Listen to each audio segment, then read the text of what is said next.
আশা করি সবাই ভালো আছেন, সুস্থ আছেন। প্রিয় লিসেনার্স, এই মুহূর্তে যে স্টোরিটি আমি আপনাদের সাথে শেয়ার করতে যাচ্ছি, এটি যখন ঘটেছে তখন সময়টি ছিল 1969 কি 70, আমাদের মহান মুক্তিযুদ্ধের আগের ঘটনাটি আমি সংগ্রহ করেছি আমার যারা আত্মীয় স্বজন আছেন, মুরব্বী, তাদের মুখ থেকে। ঘটনাটির স্থান ফরিদপুর জেলার বোয়ালমারী উপজেলার খরসতি গ্রামে। ওই গ্রামের খুবই দরিদ্র কৃষক পরিবারের মেয়ে সখিনা, বয়স 9 থেকে 10 বছর হবে। পরিবারের মা, বাবা ও একমাত্র ছোট ভাই আব্দুর রহিমকে নিয়েই এই দারিদ্র্যের মধ্যেও ভালোই চলে যাচ্ছিল তাদের। সখিনার শখ ছিল হাঁস মুরগি ও ছাগল পালা।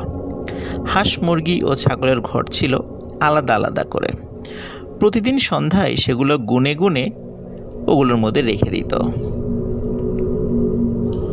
যে মুরগিগুলো সখিনার ছিল, এর মধ্যে একটা মুরগি ছিল একটু ভিন্ন রকমের, কারণ সেটি তার নিজের খোপে থাকতে পছন্দ না করে রাতের বেলা সে গাছের ডালে বসে থাকতে পছন্দ করত। এরকম অনেক মুরগি দেখা যায় যারা নিজের ঘরে না থেকে গাছের ডালে থাকে। তাই মাঝে মধ্যেই একটি লম্বা লাঠি দিয়ে সেটিকে মৃদু আঘাত করে নামিয়ে আনত সখিনা। যেহেতু মাঝে মধ্যেই এটা হতো, তাই এই কাজ করার জন্য মাঝে মাঝে সন্ধ্যার পর তার ছোট ভাই আব্দুর রহিমকে নিয়ে সেই লম্বা লাঠি ও একটি হারিকেন নিয়ে বের হতো। আশেপাশের মাঝারি সাইজের নির্দিষ্ট কয়েকটি গাছের ডালেই পাওয়া যেত সেই মুরগিটাকে। একদিন সন্ধ্যায় সখিনা দেখে তার সেই মুরগিটি এখনো ফেরেনি। তাই বিরক্ত হয়ে সেই কাজ করতে বের হয়ে যায় আব্দুর রহিমকে নিয়ে। কিন্তু সমস্যা দেখা দিল, এবার আর সেই নির্দিষ্ট গাছগুলোর ডালে মুরগিটাকে পাওয়া যাচ্ছে না। তাই খুঁজতে খুঁজতে বাসা থেকে একটু দূরে একটা গাছের ডালে মুরগিটিকে পাওয়া গেল। যথারীতি ওটাকে নামানোর জন্য লম্বা লাঠি দিয়ে খোঁচা দেবার চেষ্টা করছিল, কিন্তু আজকে আর মুরগিটিকে কোনোভাবেই নামানো যাচ্ছিল না। মুরগিটি মাঝে মাঝেই এই ডাল থেকে ওই ডাল চলে যাচ্ছিল, কিন্তু নিচে নামছে না। সখিনা এবং আব্দুর রহিম দুজনই খুব বিরক্ত। সখিনা মাঝে মাঝে বলছিল যে তোকে আর বেশি দিন বাঁচিয়ে রাখা যাবে না, তোকে বিক্রি করে দিব, না হলে জবাই করে খেয়ে ফেলবো, তুই খুব ঝামেলা করিস, এভাবে তোকে আর রাখবো না। তো এরকম সখিনা বলছিল, জোরে জোরেই বলছিল। সখিনা ও আব্দুর রহিম হঠাৎ স্পষ্ট একটি বিষয় দেখতে পায়।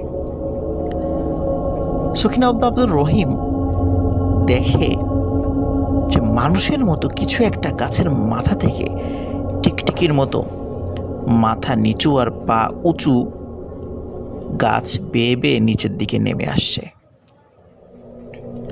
এবং খুব দ্রুত সেটা নেমে মুরগিটিকে খপ করে ধরে আবার একইভাবে গাছের মাথার উপরে উঠে মিলিয়ে গেল। ওরা মারাত্মক ভয় পেয়ে চিৎকার করতে করতে বাড়িতে ফিরে যায় আর সবাইকে বিষয়টা খুলে বলে। কিন্তু সবাই এই বিষয়টিকে আমলে নেয় না। কেন আমলে নেয় না? কারণ হচ্ছে যে গ্রামে অনেক ধরনের প্রাণী থাকে যেগুলো হাঁস মুরগি খেয়ে থাকে। এর মধ্যে গন্ধগোকুল বা খাটাস এগুলো অন্যতম। সবাই বলে যে তোরা এই জিনিসটাকেই দেখেছিস, এগুলো কোনো ভূতপ্রেত না, অন্য কিছু না, খাটাস বা গন্ধগোকুল এগুলোই হবে।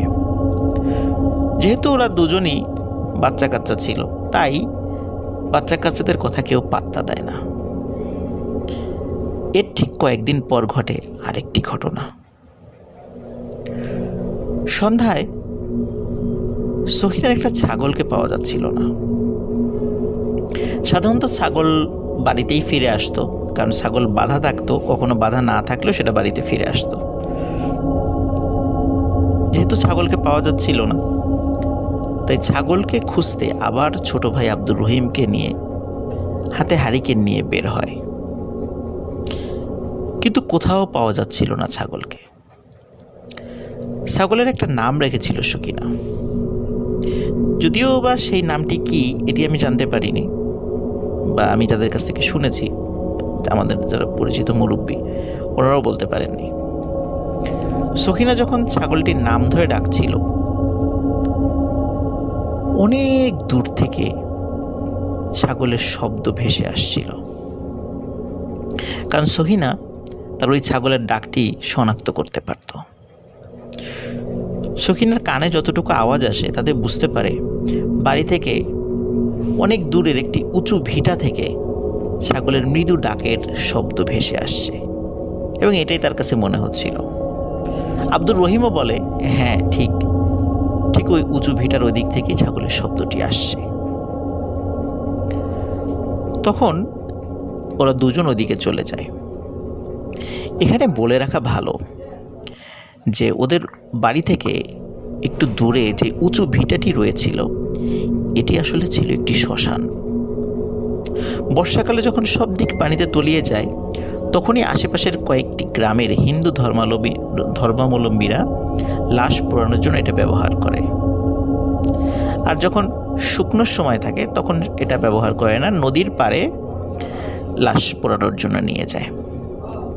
তখন ছিল শীতের সময়, তাই চারদিকে শুকনো ছিল। আর ওদের বাবা সেদিন বাড়িতে আসতে কিছুটা দেরি করছিল বলে দুই ভাই বোন নিজেরাই সাহস করে চলে যায় সেই ভিটায়। সেই ভিটায় কিছু বড় গাছ ছিল এবং বেশ কিছু ঝোড় ঝাপ এগুলোও ছিল। গাছগুলো পার হয়ে ওরা যখন মূল ভিটায় গেল, তখন আর কোনো ছাগলের শব্দ পাওয়া যাচ্ছিল না, শুধু ছিল চারদিক থেকে ঝিঝি পোকার ডাক। সহিনা তখন ছাগলটির নাম ধরে আবারও ডাকে। সাধারণত সখিনা আগে দেখতো যে ছাগলটির নাম ধরে যদি সখিনা ডাকে, ছাগলটি উত্তর নেয়, এবং ছাগল যেভাবে শব্দ করে সেভাবে শব্দ করে সে উত্তর নেয়।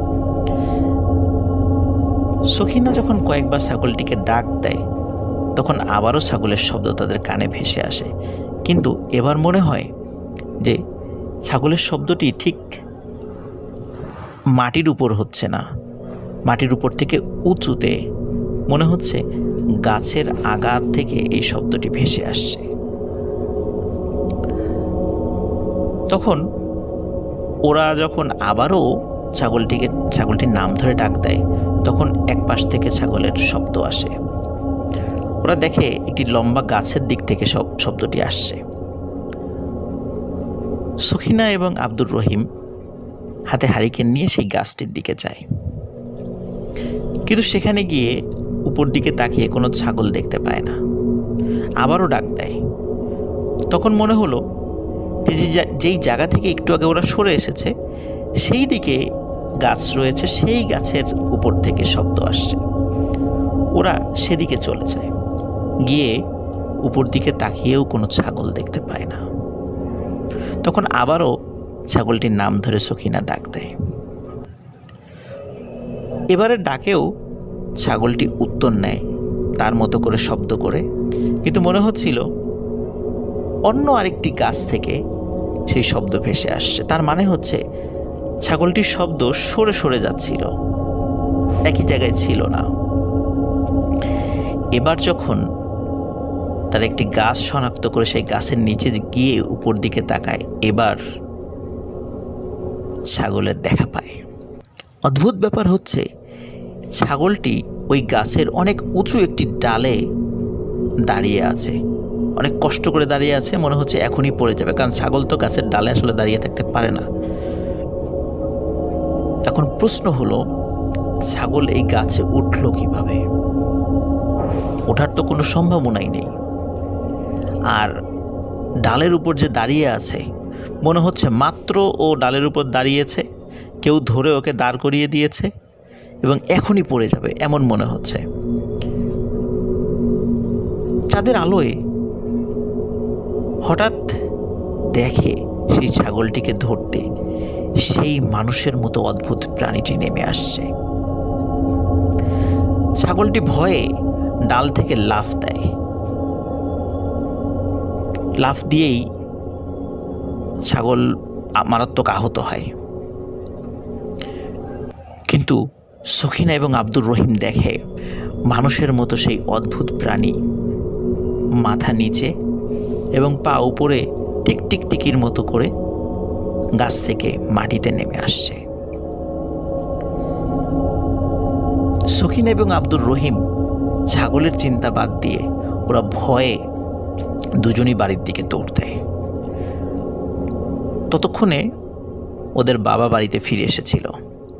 যখনই শোনে যে ওই শ্মশানের ওইদিকে ওই ঘটনা ঘটেছে, তখনই ওর বাবা বলে, তোরা ওদিকে কেন গিয়েছিস? ওদিকে রাত্রেবেলা যাওয়াটা তোদের মোটেও উচিত হয়নি। তখন সখিনা ও আব্দুর রহিমের বাবা আশপাশ থেকে আরও কয়েকজন লোককে ডেকে নিয়ে, হাতে টর্চ লাইট নিয়ে, কারো হাতে মশাল ছিল, কারো হাতে হারিকেন ছিল, তারা ওই শ্মশানের দিকে যায়। আব্দুর রহিম ও সখিনাও যায়। তারা সেখানে গিয়ে একটা অদ্ভুত ঘটনা দেখে। ঘটনা তো না, মানে বিষয় দেখে, লক্ষ্য করে। তারা দেখে যে ছাগলটি তারা রেখে এসেছিল, সেই ছাগলটির মাথা নেই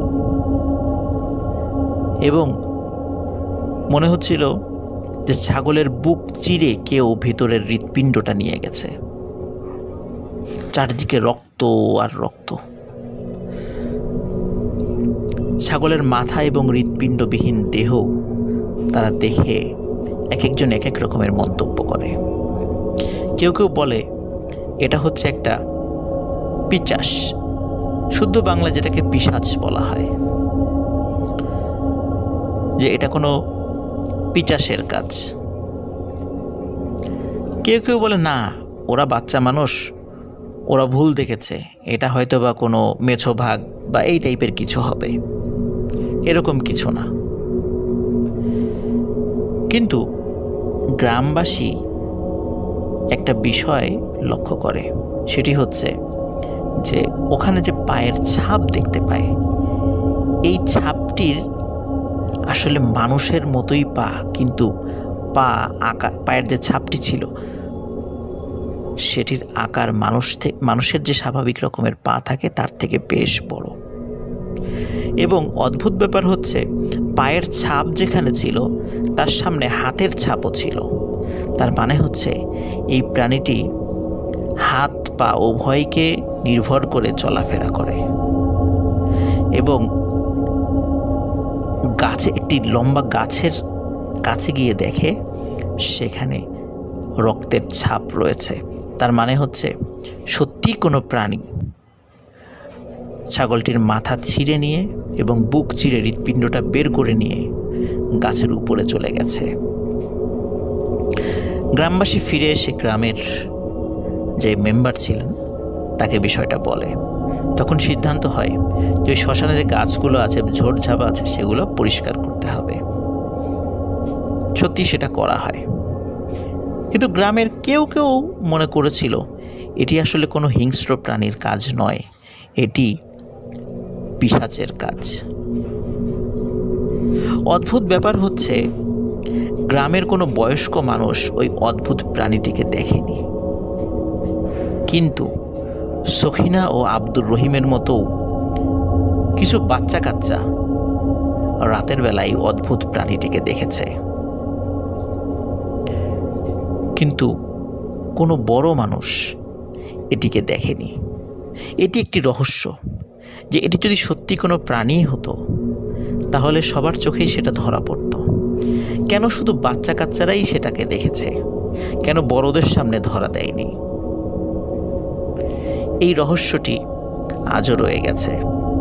কিন্তু একজন ভালো আলেম, উনি পরবর্তীতে এটা নিয়ে অ্যানালাইসিস করে বলেছিলেন, সত্যি এটা একটা পিশাচ, এটি কোনো প্রাণী নয়। এরপরেও ওই গ্রামের বেশ কিছু হাঁস মুরগি মিসিং হয়, কিন্তু এটি আসলে কে নিয়েছে তার কোনো প্রমাণ পাওয়া যায় না। কেউ কেউ বলেছিল এটি সেই পিশাচেরই কাজ, কিন্তু আসলে কে নিয়েছে এটি কেউ জানে না। এখনও নাকি কখনো কখনো কখনো কোনো বাচ্চা কাচ্চারা সেটিকে দেখে। এটি ছিল ঘটনা। আরও ঘটনা পেতে আমাদের চ্যানেলকে সাবস্ক্রাইব করুন, আমাদের সাথে থাকুন। ভালো থাকবেন, সুস্থ থাকবেন। আসসালামু আলাইকুম।